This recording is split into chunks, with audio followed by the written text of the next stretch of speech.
Po, magandang araw po sa inyong lahat. So ngayon papakita po natin yung clinic flow para sa mga dental or dentistry clinic. So meron tayo ditong online booking and uh, meron din tayong walk-in. So sa online booking, you can send na lang po yung QR code. Ang system natin is nagge-generate ng QR para sa mga client na pwede nilang i-scan and then they can book online na lang po.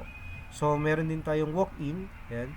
So sa walk-in naman, pwede po kayong mag-search ng patient, existing patient, doctors, kung sino yung available, and then services. So once na nakapagpabook na kayo ng appointment, yan.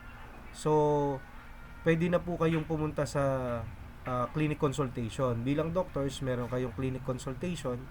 Yan. So ang nakapaloob naman sa ating clinic consultation is yung mga odontogram. So sa odontogram, halimbawa po, meron tayong patient na si Doc Layog, yan. So ayan. So ang odontogram natin, meron tayong adult chart and then pediatric. So click lang natin kung anong number yung teeth na yan. So pwede po kayong mamili ng per surface or whole tooth. Sa per surface po, meron siyang 5.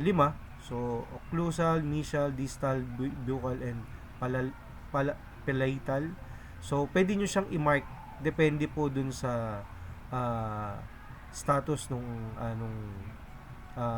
surface na yon. So kung decay siya, automatic magre-red siya. And then kung treatment naman, green or blue ang magiging kulay po niya. So pwede tayong mag-mark. Yan. Yan. So makikita nyo, mapapansin nyo, naka-mark na siya. So pero kung whole teeth naman po ang i-choose natin, so click-click na lang din po siya. Merong missing due to caries, missing due to other causes. Yan.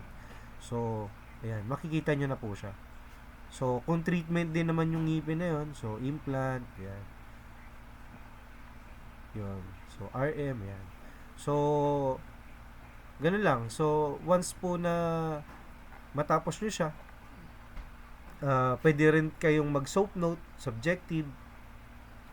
Lagyan natin na lang ba, toothache, kung ano po yung chip complaint niya.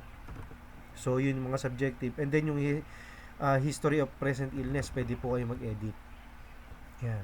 So sa objective naman, ito yung mga vital signs, kung ano yung mga physical exams na ginawa natin or dental odontogram na examination na ginawa natin. So assessment and plan, ito is nakakonect naman siya sa diagnosis. So sa diagnosis naman, yan, naka-inline na siya sa ICD-10. Yan, kung meron kayong ICD-10 for dental, yan pa. Pwede na naman siya ilagay. So sa dental and medical history naman, so meron tayo ditong mga parang questionnaire or forms. So as doctor, pwede po kayong mag-interview. So do you feel pain whenever? So clickable naman po siya. Yan. So ayan, ganoon din po siya. So kung mga medical condition, clickable din siya kung meron siyang mga medical conditions. Ayan.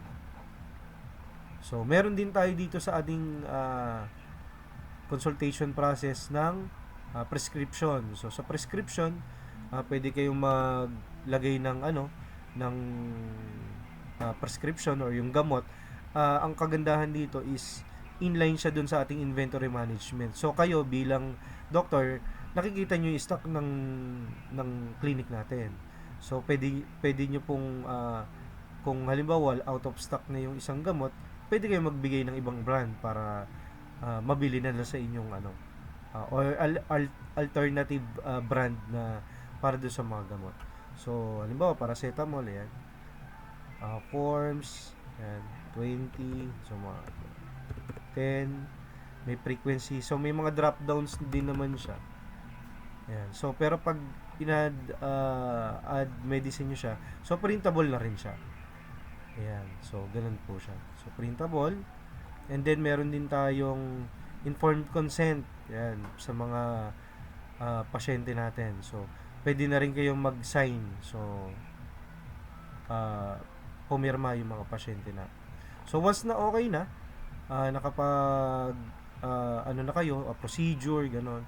Complete consultation lang natin. Yan. Sa susunod na balik niya, makikita na po yung update odontogram if in case na ano. Yan, use previous sa yan. So makikita niyo na yung odontogram niya. So kada visit niya, ito pwedeng currently, ito na yung pinaka nakikita niyo dun sa system. So once po na okay na, natapos na yung procedure, meron na kayong prescription, so that's the time po na ang pasyente pupunta na sa billing. So meron naman tayong billing. Ayan. So dito naman po is pagre-resibo kung ano yung mga na avail. So add to bill, yan, kung mayroong medicine, and then kung kung okay na, halimbawa may mga terms kayo or braces or ibang mga procedure na naka-terms or installment, pwede po yun sa ating system. So meron din po sila mga statement of account na nilalagay, kung ilang session or magkano yung balance nila. So meron din po tayo sa system natin ganoon. So confirm as paid lang natin. Yan. So printable na rin po siya sa ATMM na printer. Yan. So ganun po siya. So yun lang, may QR na rin yung ating resibo. So pwede na rin nilang ma-scan and then log in yung mga pasyente. Makikita na nila kung ano yung mga procedure na ginawa sa kanila, ano yung datas nila. So ganun siya kaganda yung system natin. So yun lang po. If may mga questions kayo, pwede po kayong mag-message sa page natin. Thank you.